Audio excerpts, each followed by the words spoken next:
দেখো কত ধনেপাতা, দেখো আমরা এখন বাজারে কিনে খাই, দেখো কি সুন্দর লাগছে ধনেপাতা।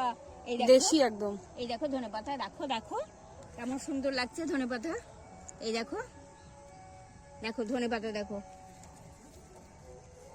এটা আমরা কোথায় এসেছি জানো? এটা মুর্শিদাবাদ বেলডাঙ্গা থেকে যেতে হয় একটা গ্রামে, বন্দাইনগর বলে গ্রামের নাম। এখানে আমার দিদির বাড়ি, অনেকদিন পরই আসলাম এখানে। তো আমরা মাঠে চলে এসেছি, এখানে সবজি হয় এই মাঠে অনেক। তো আমরা এই মাঠ থেকে অনেক সবজি কালেকশন করছি।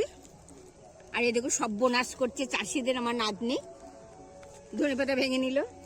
এই যে তুললাম হাত দিয়ে, পুরো গন্ধ হয়ে গেল হাতটা পুরো, এত সুন্দর এই ধনেপাতাগুলো, একদম দেশি।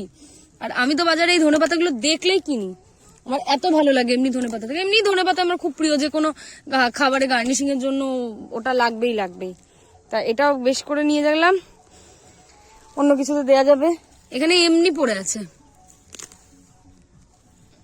আর একটা থাকে না, কেউ কিছু বলবে না, মামার বাড়ি এই হলো ব্যাপার।